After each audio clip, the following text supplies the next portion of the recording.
Hello guys, it's me again, Scott, or Mr. CMT, and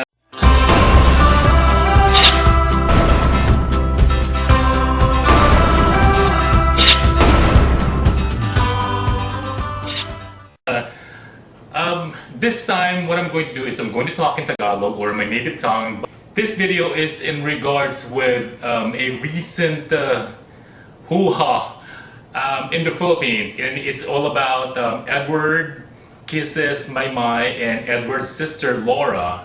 I'm not sure if her name is Laura. And I just want to make a comment because a lot of people are actually asking me about this issue, which is somewhat a little bit shallow. Because, I've watched the video, and first and foremost, before I make a reaction about this video, it's no big deal, okay? It's Laura's birthday, and everybody seems to be having a good time, and I don't know why they're making a big fuss about this. Hindi ko alam kung bakit ang daming taong gumagawa ng issue sa simpleng bagay lang. Anyway, siguro hindi na natin dapat patagalin to, and let's cut to the chase and let's see if it's really something that is really bad, or is it worth the issue, or baka may mga gumagawa lang issue. Because I really don't understand why, ang daming mga tao na nagbibigay ng hindi magandang meaning o mga pangyayari doon sa issue na gan, kasi hindi naman actually talaga siya dapat bigyan ng issue, and I don't understand why a lot of people are actually giving a big hoo-ha about it. And hindi ko talaga maintindihan. Napakarami kasing mga tao na nagbibigay ng mali siya. Siguro yung basher ng isa or yung basher nito, ang tuwa sila kasi ganito nangyari.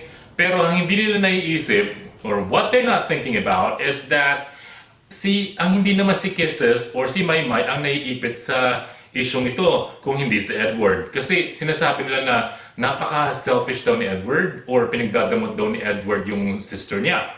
So hindi ko rin maintindihan. Pero while watching the video, I'm watching it, hold on for a second, because hinahanap ko pa siya ngayon kasi pinadala lang sa akin to sa Twitter. And some concerned fans of Edward and Kisses, wala namang issue si Maymay dito. Ang hindi ko lang talaga maintindihan, bakit ang dami kasing mga tao talaga na hindi nila matanggap yung issue na si Maymay at saka si Kisses ay magkaibigan. Actually, hindi nila tinitira yung idolo naman ng mga, so far, sa mga nababasa ko, wala naman akong nababasa na tinitira si Kisses or si Maymay. Meron lang talagang mga bobo lang talaga siguro na talagang wala nang ginawa kundi tirahin nila ng tirahin si Kisses or si Maymay. Yung issue dito, the video was all about, dumating si Laura, yung sister ni Edward. And andun si Kisses, andun si Marco, andun si Maymay, and syempre, yung some of the friends na hindi ko alam kung sinong kumuha ng video. Anyway, andito yung video and see what the real score is.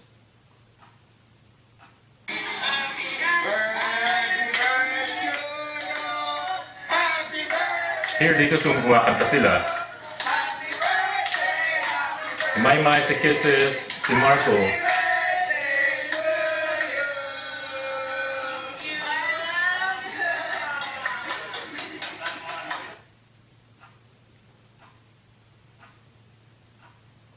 Ayan, kumiss si Laura. Ni-slow motion nila siguro para hindi marinig yung sinabi ni Edward.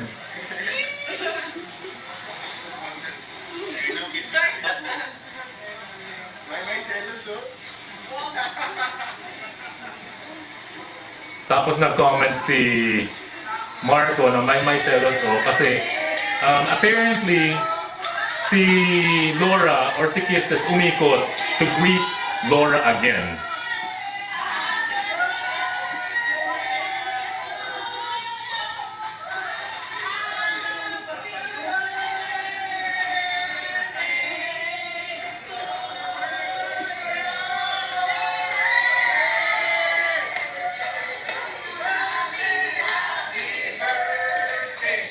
So ito yung mahabang video eh.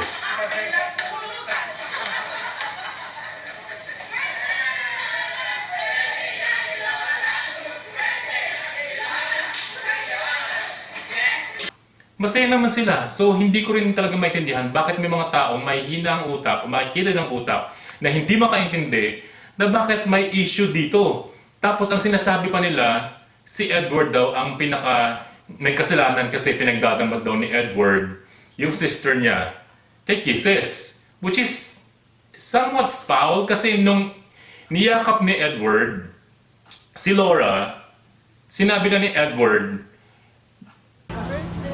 My sister. so kinukuha niya kasi gusto niyang yakapin. Pero si Laura, tumuloy pa rin siya ng yakap kay Maymay. Bineso niya si Maymay. Tapos, hinihila niya na si Laura habang papunta siya ngayon kay Kisses. Nung nakabeso na si Kisses siya si Laura, nahila na totally ni Edward si Laura. So, anong pinagdadamot doon ni Edward? Yun ang hindi ko lang maintindihan. Bakit? It doesn't make any sense. Para lang makagawa ka ng issue, para lang magsabi na pinagdadamot ni Edward si Laura kay Kisses, which is, hindi ko maintindihan. In the first place, nagsimula pa lang na sinabi ni Edward, and bakit kailangan nyong i-slow down o slow-mo yung video, let's go to the point ng gusto nyong sabihin. Gusto nyo kasi si Edward at si Maymay, sila lang ang love team. Oo, granted na yun, kasi the management itself, para naman kayong bago ng bago sa show business. Pag sinabi ng management na kayong dalawa ang love team, kailangan kayong dalawa lang ang love team. Maymay at saka Edward ang love team, Kisses and Marco ang love team. In the first place, unang-una pa lang, si Kisses alam natin na ang gusto niya talaga si Marco. So Kiss Mark is definitely a stamp. Definitely, it's an item. Although, marami lang siguro kasi nagagalit na Mayward kasi nga sinabi ni Edward na crush niya si Kisses. And hindi lang siguro matanggap kasi nga, ganoon talaga ang fans eh. Hindi ko masisi ang fans, walang pwedeng sumisi ng fans. Kasi ako, to tell you honestly, ako ang gusto ko, Kisses and Young. I'm a Kiss Young fan. Hindi ako Kiss Mark, hindi ako Kiss Ward. Pero, yun ang gusto ng management. So, wala tayong magagawa doon. Kahit na anong pilit natin na gawing Kiss Ward or May Ward, as long as ayaw ng management na i-pair yung dalawa, wala tayong magagawa. Ang management na ang nag-decide. So, let's just face it. May Ward, Kiss Mark. Magkakaroon man ng reshuffle dyan, siguro hindi pa ngayon, eventually. Kasi yun pang mainit eh, yung Kiss Mark at saka Mayward. Pero eventually, pag-ihiwalayin din naman yung dalawang yan, yung dalawang grupo na yan, maiikot at maiikot sila. Dapat nga matuwa pa yung mga fans. Kasi both of them, or I mean, not just both of them, but four of them, si Maymay, si Kisses, si Edward, at si Marco, they are having their career na nagsisimula na. First and foremost, may movie yung mga yon, itong batch ng PBB. Sila yung pinakasikat na batch ng PBB ngayon na even gagawan pa sila ng movie. Di ba hindi pa tayo dapat matuwa nun? Na magkakasama sila at yung pinag-aaway nyo, mag-best friend, por Diyos por Santo. Mahiya naman kayo, mag-best friend yung pinag-aaway ninyo. Secondly, si Maymay, kasama siya sa Luna Sangre, na nagte-trending parati, number 1 parati sa trending. Hindi man siya ang bida doon, pero kasama siya. So ano pa ang issue? Meron ng project si Maymay. Makakasama niya rin eventually si Edward. Si Kisses naman, meron siyang Once Upon a Time with Marco. At kasama niya si Aura. So, alam nyo, hindi na nga ginawang best friend si Kisses doon eh. Mas binigyan siya ng mas meaty na role na kontrabida siya ni Aura. So, ano pang gusto nyo? Si Maymay, kapatid. Si Kisses, siyang pinaka-main kontrabida. So, ano yung naging issue ngayon dito? Okay, sa commercials. Yeah, nakagawa na ng commercial si Maymay with Edward. Sinasabi ng iba, si Maymay daw solo niya kasi yung McDonald's. Ano nangyari kay Edward? Nasaan si Edward doon? Ang alam ko, napanood ko, ito. Di ba? ay yung commercial nila. So hindi solo si Maymay kasi it was a May Ward commercial. First and foremost, let's make things straight. I know ba bash nyo na naman ako just because of this. Tapos sabihin nyo si Kisses, hindi niya solo. Pero si Kisses, kasama niya si Casey. Casey is a big star.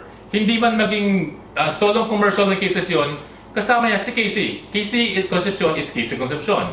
So, ano yung nag-issue? Ang point dito, point to be taken, pareho silang nakagawa ng commercial. Pareho silang may endorsement. Si Maymay at si Kisses nasa bench. Tama si Edward at saka si Marco. So, hindi pa ba tayo dapat matuwa? Hindi ko mag-get sino yung mga tao. Or baka mamaya, siguro it's just another play or it's just another game para mapasikat itong dalawa. Alam naman natin na sa lahat halos ng mga PBB ex-housemates, itong dalawa yung mainit na pinag-uusapan ngayon. Hindi kasing init ng mga past na nananalo. Siyempre, ibang level ni Kim Chiu, ibang level ni Gerald Anderson, ibang level ni Sam Milby. Hindi yung pinakamainit ngayon eh. Sila nga yung pagkalabas pa lang, may movie na kaagad. Just like Gerald, just like Kim Chiu, just like Sam. Although alam natin, pag walang isang kakompetensya ang isang artista, hindi siya sikat. Siguro, kahit nga si Sharon Cuneta nagkaroon ng kakompetensya. Andyan si Nora, andyan si Marisol Soriano, si Sarah Geronimo, na nag-iisang Sarah Geronimo. Di ba? Sino bang naging kalaban niya? Yung kalaban niya sa kabilang channel. Hindi ko alam yung mga pangalan, pero meron silang tinatapat kay Sarah. So hindi pa ba tayo natutuwa na ang pinagtatapat yung dalawang artista o celebrity na gustong-gusto natin, sila ngayon ang pinaglalaban, parehong network. Ang problema lang kasi, may mga bashers lang talaga na sobrang babastos. Sobra silang makapanlait na akala mo napaka-perfect nila. Pag umarap naman sila sa salamin, hindi mo maintindihan ang itsura nila. Kaya siguro yung frustration nila, ibabash nila si Maymay na ganito, pangit daw kamukha ni R2D2, babash nila si Kisses, sabihin nila mukha daw mangga. Bakit naging artista itong dalawang to? Bakit kayong mga bashers na ang hilig-hilig ninyong mamintas, bakit di kayo naging artista? Ang gaganda niyo naman pala, bakit di lang kayong mag-artista? Di ba? So anyway guys, balik tayo dun sa video. Yung video, hindi ko talaga maintindihan. Tigilan nyo na. Kasi ang naiipit dito si Edward. Hindi ipinagdadamot ni Edward si Laura kay Kisses. So kinukuha niya. Dahil na-miss niya yung sister niya Hindi lang niya pinagdamot kay Kisses. Hinihila niya pa to, starting pa lang kay Maymay. Nakatingin pa sa video. Sa nagbe-video. Hindi natin alam kung sino kumukuha ng video. Baka mamaya yung kumukuha ng video May Ward fan. So hindi natin alam. Baka mamaya ayaw lang ni Edward. Edward is a very nice kid. He's a very nice guy. So iniisip lang ni Edward na para sa fans nila na ito yung May Ward nga. Kaya siguro iniiwas niya yung sister niya para rin hindi maipit. Pero sa nangyari ang ganito, ang naiipit si Edward. Hindi ba kayo naawa kay Edward? If you really love Edward, kung idolo niyo si Edward, sana tigilan niyo na. Kasi ang linaw-linaw ng video na hindi naman talaga pinagdamot ni Edward si Laura kay Kisses. Kahit naman ako, in that situation sometimes, overwhelmed ka sa mga pangyayari. May nangyayari exciting Hindi ka mapofocus sa paligid mo, mapofocus ka kung kanino ka nakafocus. On Edward's situation, nakafocus siya sa sister niya. So, gano'n na nangyayari. Hindi niya na maiisip kung nandyan si Kisses, si Maymay, or si Marco. So, bakit? Hindi ko talaga kayo maintindihan, guys. Ang labo nyo. Dapat ang gawin nyo lang, guys, sumayaw na lang kayo. Respira tu cuello despacito. Deja que te diga cosas al oído. Para que te acuerdes si no estás. Anyway, guys, I hope you like this video. And sana, kahit pa paano, naliwanagan kayo sa explanation ko about this video. Ako, I'm speaking on behalf of Edward, yung fan ni Edward na nagpadala sa akin ng video na sinasabi niya na paki-review ko naman ito. May nagpadala rin sa akin na funny kisses and wala pa naman nagpapadala sa akin na funny maymay. So, I don't know kung ano ang issue, pero dalawang both fans ni Edward at saka ni Kisses ang nagpadala sa akin ng video para bigyan ng reaction to. So, guys, please, wag niyo naman paglaruan yung mga idolo ninyo. At wag yung paglaruan yung mga tao kasi wala naman kayong maluloko dito. Oy, sino lulukohin ninyo? Eh di sarili nyo lang. Tuwan-tuwa ba kayo sa nagawa ninyo? Anyway guys, thank you so much for watching this video. And if you like this video, don't forget to give me a thumbs up. And if you're new to my channel, please don't forget to subscribe by clicking the subscribe button or the Mr. CMT logo. And if you haven't followed me on my social media accounts, please follow me on my Facebook page, my Instagram, and my Twitter. So, I'll be seeing you again.